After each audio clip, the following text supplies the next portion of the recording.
feel defeated, falling on your knees and looking up for some hope tonight.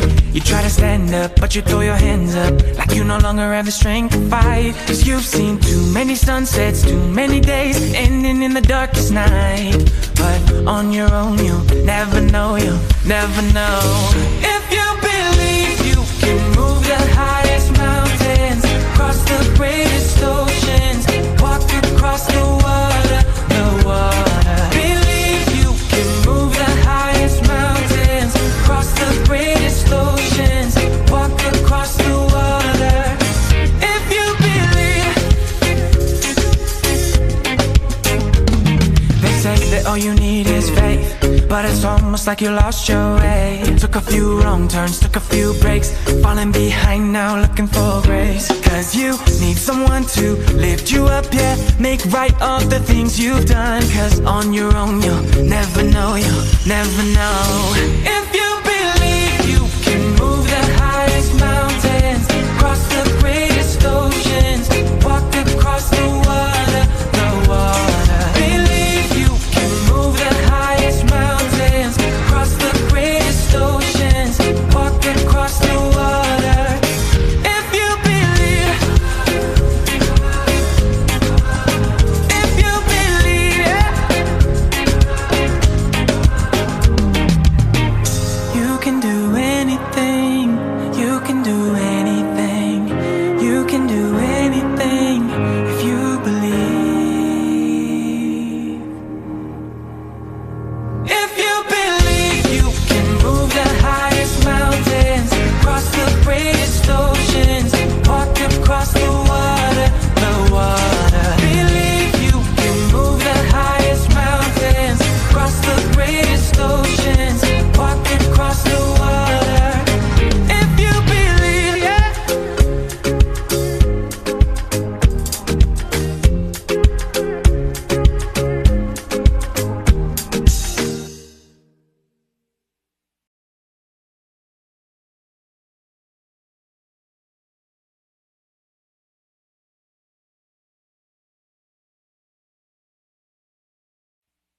If you believe you can move the highest mountains, cross the greatest oceans, walk across the water, the water.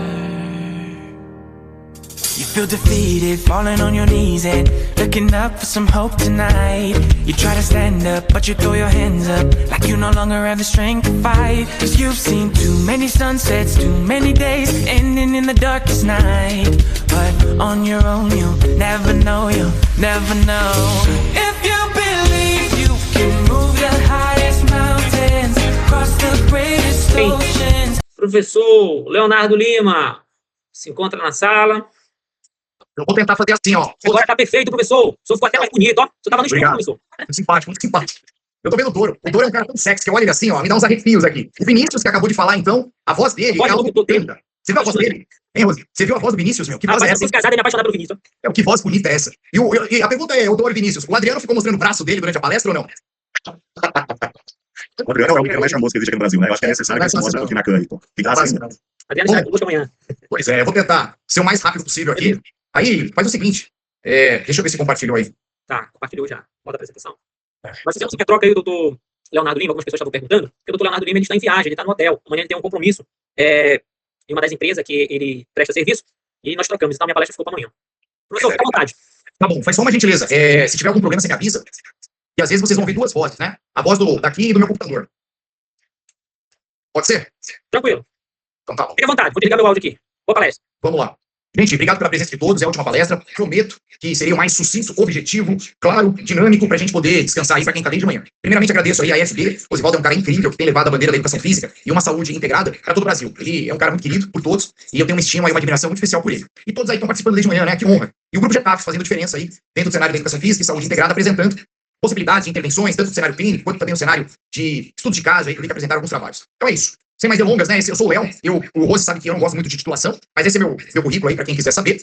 E atualmente eu trabalho com grupos de risco e idosos, dentro da sede Caraguatatuba, eu atendo mais de 350 pacientes clínicos de várias comorbidades e também sou diretor técnico e científico da rede SkyFit Brasil, no qual nós temos ali em torno de 4.400 colaboradores aí, e nós estamos construindo uma metodologia inédita, que segundo semestre já vai estar implantado, ou ano que vem, em todas as redes aí, que é voltado a grupos especiais e riscos aí.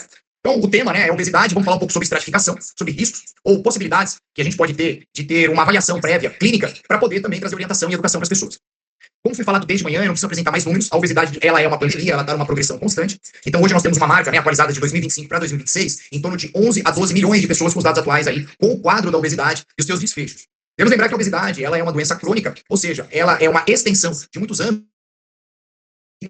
vai apresentando algumas alterações metabólicas em alguns tecidos, né? Por isso que hoje a gente vai ver, ainda nesse momento, uma classificação que a gente chama de pré-clínica e clínica dentro do cenário da obesidade. Então a gente vê que dentro do cenário de 2024, 2025 e 2026, provavelmente aumentou um pouquinho, né? A obesidade leve, ela em torno de 61%, a obesidade considerada moderada em torno de 25%, e a obesidade grave, que ela já tem uma relação direta com uma mortalidade mais precoce e também desfechos cardiovasculares ali mais eminente. Então hoje nós temos esse panorama aí, que teve alguns números alterados ao longo dos anos, mas ainda ela apresenta uma escala. O grande objetivo, como eu sempre falo, né? Tentar mudar as classificações aí da obesidade. O sujeito que está na obesidade grave, passar para obesidade moderada, da moderada para leve, e obviamente ter mudanças comportamentais ao longo da vida, que de fato aí possa trazer melhor qualidade, autonomia e independência aí para as pessoas. Ela é considerada uma doença crônica, é importante sempre reforçar isso, tá? De alta complexidade. O que significa isso logo de cara? Não é a educação física que vai resolver o problema, não é a nutrição, não é a psicologia, não é a psiquiatria, não é a endocrinologia, o cardiologista. Na verdade, é um conjunto de pessoas que vão tentar ali, de alguma forma, otimizar um processo. Mas nós sabemos que é algo de muita dificuldade, não é algo fácil para quem trabalha com pacientes que tem o quadro da obesidade instalada, mas é sim possível dentro dessa multifatoriedade e multi- ou transdisciplinaridade entre profissionais, né? Então a gente tem um contexto de ambientes obesogênicos, a gente tem questões de fatores psicossociais e variantes genéticas, por mais que ela tenha um peso menor, mas ela ainda traz aí um ponto muito importante aí. Então, eu quero deixar bem claro para você que está me ouvindo. Você que tem educação física, tá? Não existe programa de obesidade, de emagrecimento para obesidade. Isso aí é um fake news. Não tem como você prometer absolutamente nada. Programas fantasiosos de 12 semanas, enquanto tua barriga chapada, ou vamos agora fazer um programa de exercício em 24 semanas, a tua vida vai mudar de uma maneira corporal. Não, não funciona assim. Seria muito legal se funcionasse dessa forma, mas não é. Então eu acho que ou é uma falta de informação e conhecimento, ou talvez seja literalmente mau caratismo de alguns colegas que para vender produtos acabam aí vendendo uma inverdade para a população que carece. Na verdade ela quer e ela precisa de ajuda. Então eu reforço isso. Quando a gente olha a relação do diagnóstico da obesidade ali, a gente percebe claramente o IMC ainda é utilizado em cenário mundial como um fator aí de classificação e seus valores aí, né? Então, só para reforçar e trazer números aí para vocês, quando a gente diz que a pessoa ela tem um IMC normal, ela está entre 18,5 a 24,9, e quando ela está com excesso de peso, entre 25 a 29,9, e daí começa algumas coisas a considerar sobre obesidade. Obesidade grau 1, considerada 30 a 34,9, obesidade grau 2, 35 a 39,9, obesidade mórbida, de 40 a 49,9, super obesidade, que é considerada de 50 a 59,9, e a super ou a mega obesidade, que é maior de 60. Então, o IMC, ela tem essa fórmula aí que todo mundo conhece desde a época da graduação, não importa qual área da saúde. Ela é uma medida simples e ela é utilizada no cenário mundial, amplamente, para classificar o estado aí nutricional de alguns adultos, identificando se a pessoa está abaixo do peso, no peso normal, sobrepeso ou quadro de obesidade. Claro que todo mundo aqui sabe, não preciso falar, e tem limitações. Ela não distingue o que é massa magra, músculos, ossos, de massa gordurosa. Ela também não informa onde a gordura está sendo distribuída, seja na relação subcutânea ou gordura visceral ou abdominal, mesmo sabendo que ela tem maior prevalência de processo inflamatório. E também ela pode trazer um cenário meio que enganar atletas, por exemplo, que são judocas ou atletas de jiu-jitsu, que tem uma massa corporal bem avantajada, e aí o IMC traria uma classificação errônea. Ou uma pessoa que tem uma excelente massa muscular, e pelo IMC ela também seria considerada, por exemplo, obesidade grau 1 ou grau 2. Mas no cenário geral, populacional, ela é uma ferramenta ainda muito útil, tá? E ela tem sim uma associação sobre o IMC e a obesidade em relação a comprometimentos aí cardiovasculares. Então a gente percebe que quando a pessoa está abaixo do peso, ou seja, menor de 18,5, há um risco aumentado aí de complicações aí em relação à desnutrição. A gente não fala muito sobre isso, né? É engraçado. Hoje a gente vê muito falando sobre obesidade, mas a desnutrição, ela é algo severo. E é um ponto importante para refletir um pouquinho mais, para a gente poder abordar isso de maneira mais efetiva em rede social. O que é normal, o eutrófico é 18,5 a 24,9, tem um risco médio de comorbidades ali. Sobrepeso, como já foi falado, o risco já está um pouco mais elevado. Obesidade grau 1, o risco é elevado. O 2, no cenário cardiovascular aí já é um cenário muito elevado. E o grau 3 aí para frente é um risco muitíssimo elevado aí, né? Em pessoas idosas, algumas diretrizes recomendam para nós aí uma margem um pouco diferente, né? Uma faixa ideal de IMC entre 22 a 27 aí, como algo normal, pensando, como o Vinícius comentou, sobre sarcopenia e também a fragilidade do idoso ou a própria dinapenia. Então é uma zona aí que a gente considera para idosos aí como normal.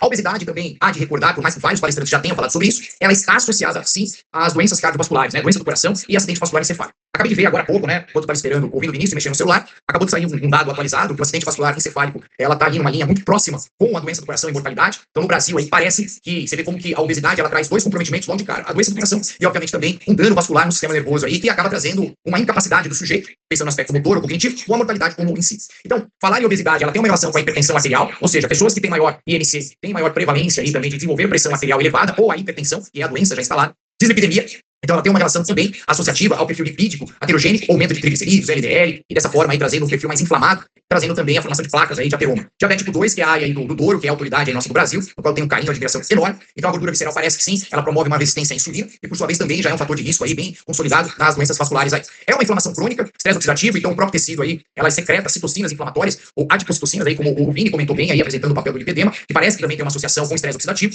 Uma distribuição de uma gordura ali também traz características peculiares, mesmo com o IMC moderado, o indivíduo com gordura central ali ou visceral costuma ter um risco cardiovascular maior do que o outro com gordura periférica mais distribuída, né? É importante você entender isso. A gordura subcutânea, em outro momento a gente pode falar isso, ela é importante, ela é protetiva, ela tem um desfecho metabólico bem diferente da gordura visceral, então muitas vezes as pessoas associam, né? Porque a pessoa tem uma gordura subcutânea um pouco mais elevada, que ela carrega alguma comorbidade aí, e muitas vezes não é isso, tá? E marcadores subclínicos aí. Então, o que nós temos hoje aí, como foi falado desde manhã, com toda convicção? Os estudos verificam que pessoas obesas, mesmo sem fatores clássicos, tendem a ter maior espessura íntima média carótida, ou das carotidas, e outras alterações arteriais precoces. Assim, quanto maior for o MC, especialmente a partir de 30, maior o risco relativo de sofrer aí os eventos cardiovasculares, como infarto, o acidente vascular cerebral e encefálico, e mortalidade por todas as doenças cardiovasculares. Então não é brincadeira. Então não é uma questão aí de, eu acho, pode ser, é uma doença muito complexa, muito ainda mal compreendida pela sociedade, cheia de estigmas e preconceitos aí.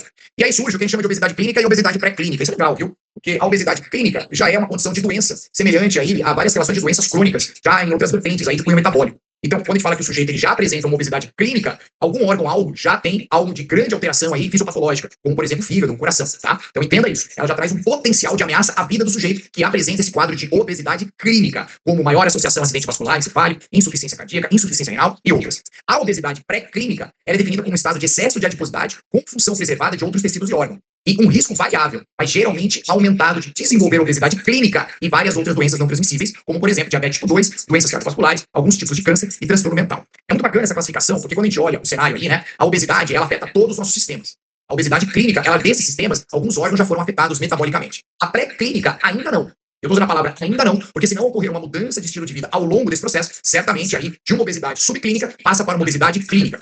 Será que é o fim do IMC? Claro que não, né? O IMC ele continua ainda sendo utilizado, mesmo no cenário da obesidade pré-clínica, você vê muito bem ali o IMC, as circunferências apresentadas sobre ele, e obviamente a gente vê algumas condições diferentes ali, né? Ali no mecanismos e fisiopatologia, a gente já vê ali na obesidade pré-clínica, que as alterações de células e tecidos ali ainda não apresentam nenhum comprometimento. Já há uma leve alteração de estrutura de alguns órgãos, alguns marcadores inflamatórios já apresentam ali no hemograma, e quando passa para a obesidade clínica, aí sim, essas alterações aí já tem algo bem significativo de um órgão afetado sobre o mesmo, né? Então, a parte clínica de manifestação, ela é menor ou ausente na obesidade pré-clínica, ou seja, a função do órgão substancialmente ainda está preservada. Quando apresenta a obesidade clínica, que é o caminho para isso, os sinais de sintomas são claros, a limitação de atividades diárias e complicações aí metabólicas e sistêmicas. E obviamente que aí tem que ter um punho de avaliações, diagnósticos, para que possa trazer um paciente que é pré-clínico, ele sair dessa condição pré-clínica e obviamente trazer a normalidade de novo, e não caminhar aí para a obesidade clínica.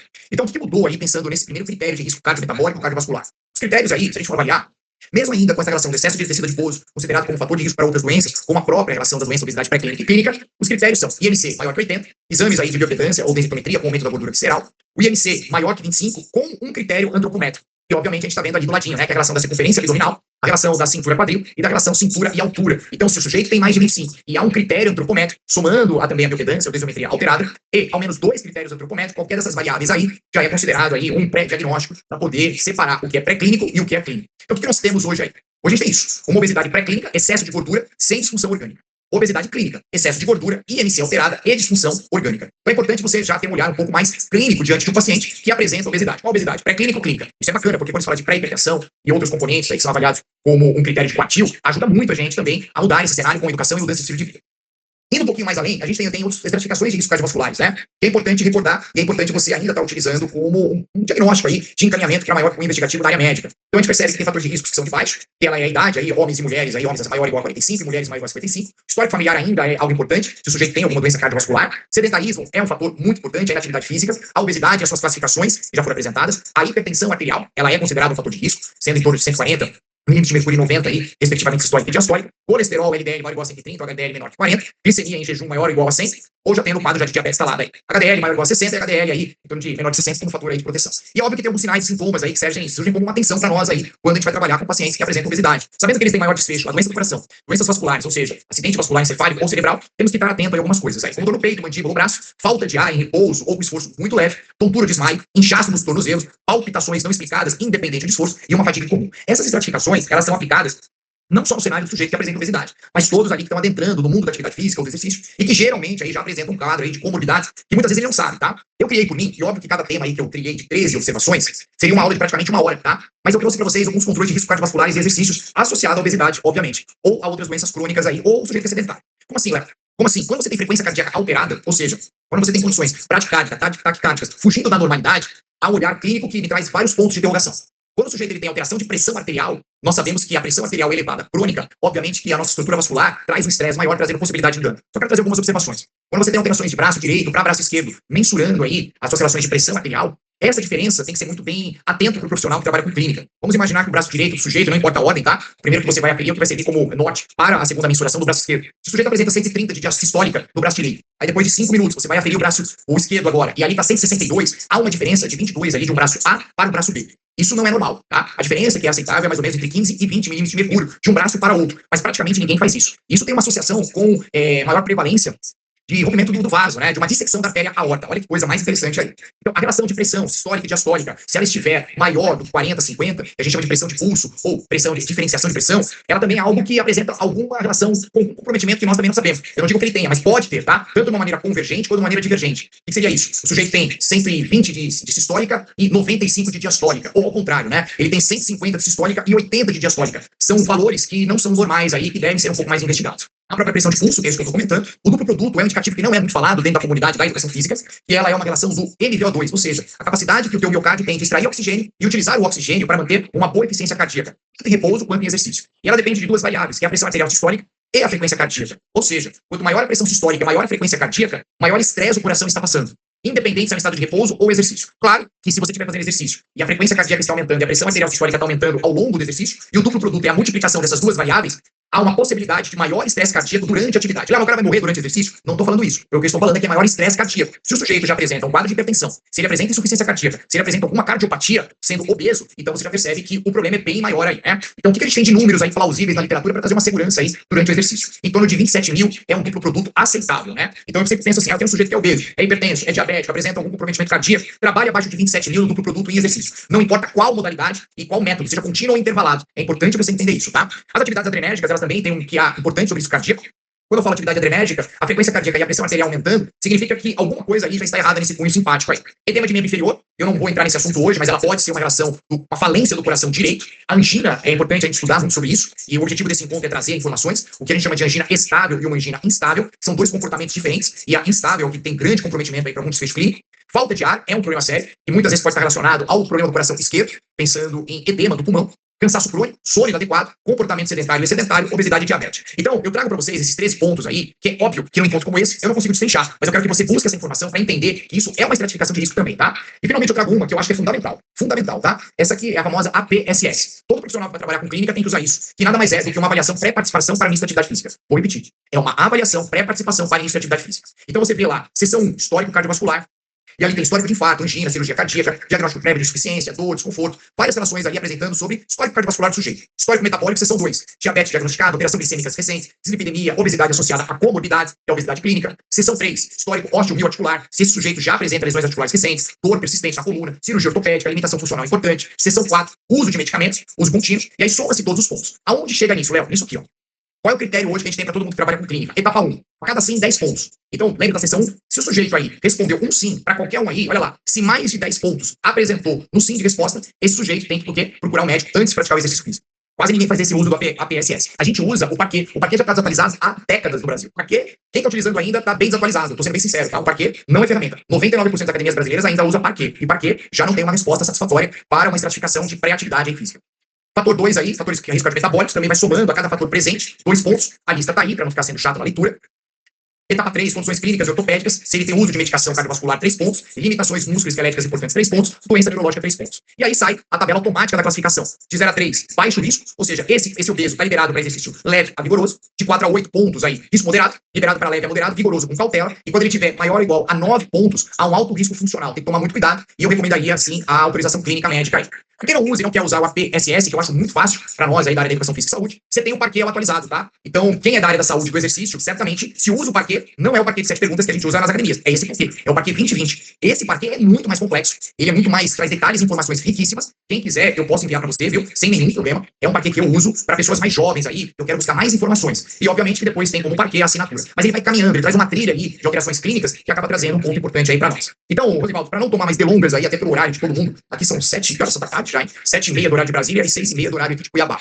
Eu trago isso para vocês. A ideia dessa minha última aula aí do congresso é apresentar alguns apontamentos de classificação de risco Eu insisto, de verdade, o APSS como uma ferramenta importante para você, ou para que 2020. Eu quero trazer um desabafo, Rosi, e assim você me permite, tá? Eu acho um absurdo as pessoas entrarem num congresso como esse só para buscar certificado, tá? Isso aí para mim é uma afronta como profissional e pesquisador. E eu vejo que não só você, mas vários que estão levando a educação física a sério, quando abrem aí um congresso como esse, gratuito, a maioria das pessoas estão mais preocupadas com o certificado, porque eu acompanho o que está acontecendo ali no WhatsApp, ou com detalhes burocráticos. Gente, isso é um absurdo. Eu fico muito triste com isso, porque eu sei o esforço que a IFB faz, o esforço que o Rose tem de trazer vários palestrantes aí, que se ofertam a estar aí de uma maneira voluntária, e as pessoas preocupadas com o certificado. Se é o problema do certificado, peguem aí que eu dou os meus, sem nenhum problema. O objetivo de um congresso como esse é informar as pessoas da área da saúde o quanto elas precisam estudar mais para errar menos.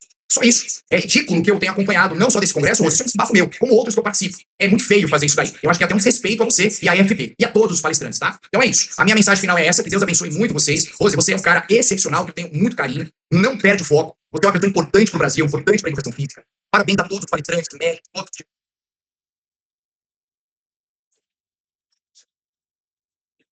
Caiu? Já ele volta. Vamos aguardar o retorno dele. Tá me ouvindo bem? Dá um joinha aí, eu sei. Tamo junto, caiu aqui, ó. Fica à vontade, professor, pode voltar. Voltei. Tamo aí. Beleza. E desculpa o desabafo, viu? É que eu vou ficando nervoso aqui, meu. São 32 anos na área de educação física. E parece que o povo não amadurece, meu. Vai continuando a mesma coisa, vai mudando isso aí, viu? Doutor Leonardo Lima, ó, nós vamos finalizar aqui. E daqui pra frente, ó. Professor, muito obrigado mais uma vez. Estive com o senhor recentemente, em Belém do Pará, uma qualificação fantástica. Que eu poderia contribuir com o senhor. E agora eu vou falar como professor de educação física. Eu fico abismado quando eu entro no salão de academia, professor, porque esse assunto é muito importante e as doenças cardiovasculares cada vez estão aumentando. Eu estava vendo esses dados também. E o personal trainer não afere a pressão, não vê como é que tá o coração na hora de aplicar o treino. Desde o momento que eu comecei a ir para o salão de academia, eu comprei um aparelho. Eu acho que eu ganhei mais dinheiro foi quando eu coloquei dentro da minha empresa que eu aferia a pressão arterial, porque próximo do meu empreendedorismo, no posto, professor, não tinha um aparelho de pressão. E eu coloquei assim, ó, aferimos pressão, aí coloquei uma placa, lotou o meu box de treino, só por causa dessa estratégia. Isso há 3, 4 anos atrás. Porque eu sempre me preocupo, estou me preocupando. Como eu sou voluntário no CRAS, voluntário na Casa dos Idosos, e tem um evento a nível regional aqui, gratuito. Quando eu vou no CRAS, eu pergunto assim, aí você tá tomando o seu Captopril, tá tomando o seu Losartan? E ele fala assim, professor, você acredita que eu não tô nem com dor de cabeça hoje? Sou que trabalha com grupos especiais, nós que trabalhamos com uns 70, 80, 90 anos. Então, assim, nós ficamos preocupados. Estamos preocupados com os profissionais, agora no modo geral da área da saúde. O doutor Ailton Figueira Júnior fez uma live comigo, e ele falou a respeito da obesidade, que nós erramos, e erramos feio mesmo. Hoje quem ganha dinheiro são as empresas que estão vendendo os análogos de LPU. Estamos vendendo hora. Eu falo do médico, do profissional de educação física, dos enfermeiros, dos técnicos, do nutricionista. Então, assim, nós erramos feio no passado, a obesidade aumentou. Isso mostra que nós, coletivamente, erramos. Erramos feio, porque o Atlas da Obesidade agora já demonstra já que atingiu o futuro da nação, que são as crianças. E eu, dentro da clínica, quando eu estou atendendo os obesos, eu pergunto, como é que está o seu bebê, como é que está seu filho? E elas respondem em lágrimas, chorando. Então também é obeso. Então, temos que ter muito cuidado. De coração agora, como profissional humanizado. Tudo que o doutor Leonardo Lima falou aí, não leve pro coração. Leve em melhorar, cada vez mais. Isso no modo geral, profissionais da área da saúde, no modo geral. Certificado é bom, é bom. Diploma é bom, é bom. Graduações, pós-graduações, doutorado, mestrado, tudo isso é excelente. Mas se nós não tivermos um atendimento clínico, um atendimento personalizado, um atendimento acolhedor, não vai adiantar de nada. Erramos e erramos feio no passado. Congressos como esse, da EducaFit Brasil, que reúne mestres e doutores, PhDs, a nível nacional, internacional, gratuito, era para estar lotado essa reunião. Estou feliz, muito feliz. Tivemos mais de 200 profissionais que entraram dentro do nosso grupo principal. Tivemos mais de 150 mil visualizações só no Instagram. Mas tudo isso ainda é pouco. A população cada vez mais vai ficar obesa, os nossos filhos vão ficar obesos. Atendendo semana passada, a doutora Aida falou a respeito da infertilidade. Eu falei para o rapaz que eu estava atendendo, eu falei assim, ele fez uma cirurgia bariátrica, e eu perguntei como é que está a esposa. Ela falou, nós perdemos um filho, professor. Aí eu falei, por quê? Eu estou obeso e a minha esposa estava obesa. Se nós colocarmos a cabeça no travesseiro, nós temos que pensar o que nós estamos fazendo da nossa carreira, o que nós estamos fazendo no nosso atendimento, o que nós possamos melhorar. Vocês estão de parabéns, vocês profissionais, que se aliaram com a EducaFit Brasil 100% online, 100% gratuito. O doutor Leonardo Lima está em transição aí, indo com uma missão, vai qualificar amanhã os profissionais da SkyFit, deixou essa família, deixou seus filhos, não hesitou, está aqui comigo, está no hotel agora. Doutora Aida, doutor Thiago Pata saiu correndo da sua casa, foi para lá, deu uma aula fantástica. Doutor Vinícius, que aula fantástica de lipedema. Então, assim, profissionais da área da saúde, vamos melhorar. Vamos melhorar, não apenas como profissionais, mas também como estudante. Sente na cadeira, papel e caneta na mão, pergunte. É inacreditável que as pessoas estão saindo nesse exato momento de dentro do grupo. Nós, brasileiros, ficamos em tantos grupos superficiais que não contribuem nada. E aí um grupo da Educafit Brasil, que é conhecimento, da aula, que são PhDs, a maioria não sabe que vocês, 99% dos profissionais estão dentro do grupo. O Dr. Leonardo Lima tá aí. Então, assim, de coração, eu peguei, finalizei meu empreendedorismo e falei, eu vou montar uma empresa que eu possa ajudar muito o profissional da área da saúde, a população no geral, e vou levantar essa bandeira da obesidade. Eu levantei essa bandeira da obesidade em 2023, 2024, 2025, 2026. Estamos aí. A obesidade vai aumentar. As doenças associadas à obesidade também vão aumentar. E nós estamos preparados para atender. Se você solucionar essas dificuldades, você vai enriquecer. Porque no digital, quando você soluciona, o dinheiro vem fácil. E aí você não precisa se matar em hora-aula dentro de academia, consultório. Então é um recado que eu deixo para vocês. Mas isso não é um desabafo. Isso é uma realidade. Como os profissionais da área da saúde precisam melhorar. Se não fosse isso, essa futura geração não estaria aí, obesa. Eu encontro crianças, professor, com diabetes tipo 2, com 9 anos de idade, com pressão alta, com 7 anos de idade.